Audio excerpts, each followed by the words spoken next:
So we know for sure that your inner being knows where you stand in terms of your practice of thought, which is what your beliefs are. Your beliefs are just thoughts that you continue to think. Your inner being knows where you stand in terms of your practiced thought, and your inner being knows what your path of least resistance, or you could say more positively, your path of most allowance is to you moving toward the fulfillment of your desires. We want you to leave this room with something really strong knowing within you, and that is, it's not just that we want you to get to all of the things that you want, because we know for sure that you are supposed to be the receiver of anything that this time-space reality helps you know that you want. So we want for you all of those manifestations, but we want more than that for you. We want your joyous journey on your way to them. We want you to get into the swing of understanding that there is always going to be a gap between the newest thing that you've asked for and its full manifestation. And we want you to become so comfortable with that gap, which is inevitable, that you are joyful in the gap, that you're joyful on your way, because you're always going to be in a state of becoming. And if you cannot figure out how to be joyful in your state of becoming, then you're not ever going to be joyful. As soon as something manifests, then you'll be disappointed that the next thing hasn't come to, and the next and the next and the next.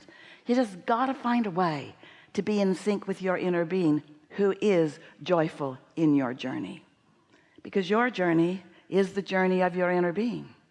You have two different vantage points. Your inner being, when your consciousness came forth into this little body that was yours in the beginning, your inner being said to you, we will remain here non-physically focused, and we'll keep the light on for you. We will offer a steady vibrational signal that you will always be able to find if you are feeling for it. And our signal will include everything that you are as you are now moving into this physical human experience, and everything that this human physical experience causes you to know that you prefer. We will keep a steady gaze on your evolution, so that you will be able to steadily find your way to the fullness, the full energetic vibrational equivalency of everything that this time-space causes you to desire. It's perfect. It's perfect in every way, except that you sometimes don't keep up with yourself because you haven't known about it in that clear way. You haven't known what your emotions mean. Most humans have forgotten along the way that when they have negative emotion, that what it means is you've got a belief that's active in your thought process right now that your inner being just does not agree with. Your inner being is love. When you are hate, there's a disagreement going on. Your inner being knows about your worthiness and about the true nature of who you are. And when you're down on yourself or someone else, you are in disagreement with your inner being. And you cannot be in disagreement with who you really are, not for a moment, without feeling the emotional guidance system that lets you know you have left the thread of who you are. Oh, you can easily return, but for now, for the duration of negative emotion, you've left the thread. So sometimes humans say, all right, well, I'll just read one of Abraham's books. They're full of processes.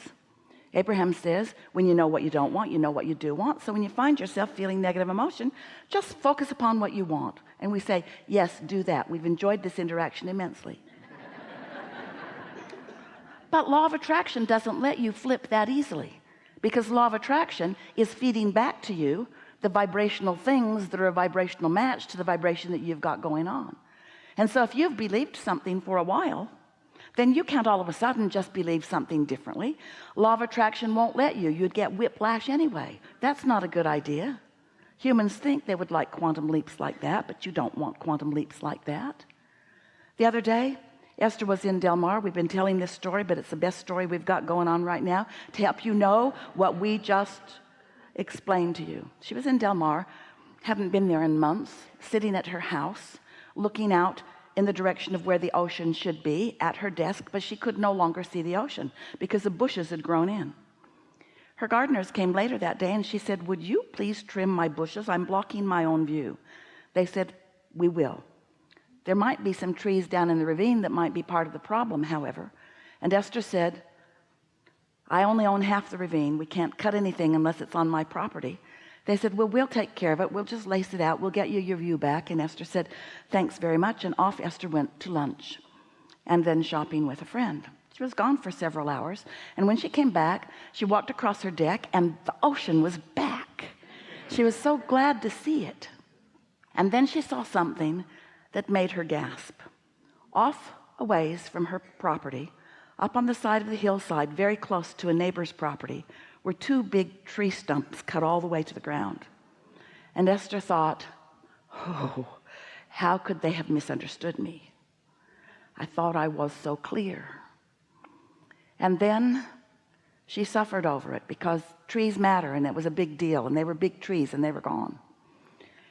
And so she worried about it for a day or two. And then she saw a man standing on the edge of that property in a suit, looking at the tree stumps. And she thought, uh-oh. Because she had hoped that the property that was being renovated, that the new people might not know that there were supposed to be trees there. But he took his phone out. He was taking pictures of the stumps. And so Esther thought, I better go confess. She hadn't been to the property. It took her a while to figure out how to get there. It's across the ravine. So she went on a road that was down and went up. It wasn't right. And then she went on a road that was up and went down. And she finally found her way into the property, but the man was gone. And on the way over, she practiced her confession. I did that, and I am so sorry, and I'll do whatever you want me to do to make it up to you. I'll plant new trees. I'll plant your whole property. I am so sorry. But he wasn't there. And so Esther came home and continued to practice her speech because she knew that sooner or later someone was going to show up about these trees.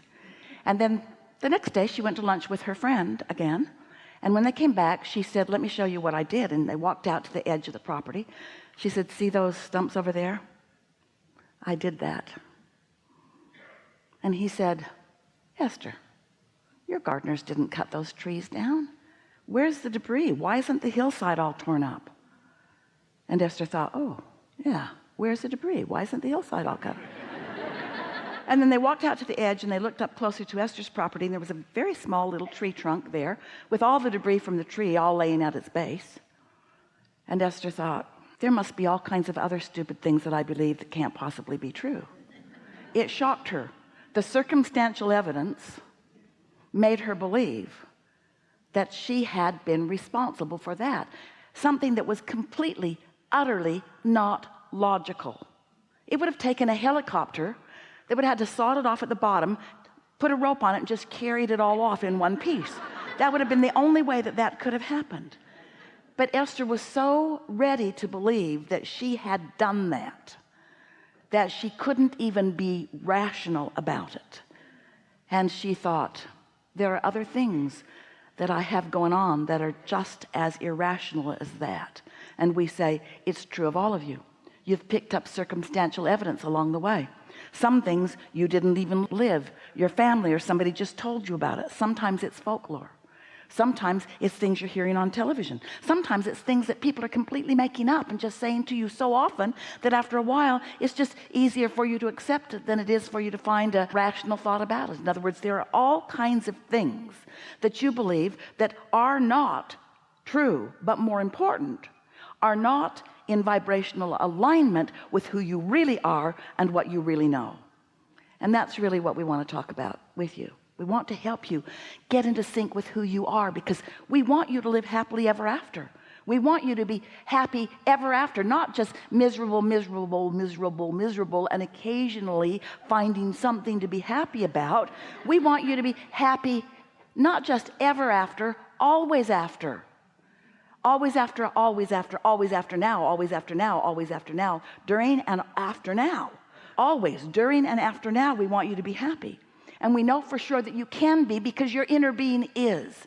And if you could find a way of getting in sync, and you will, we'll show you today, getting in sync with your inner being, then you can be happy, happy, happy, happy, happy, happy, happy, happy, happy, dead, happy, happy, happy, happy, happy, happy, happy. That's how it's supposed to be. So, what do you want to talk about? Did you come with some things that you want to talk about?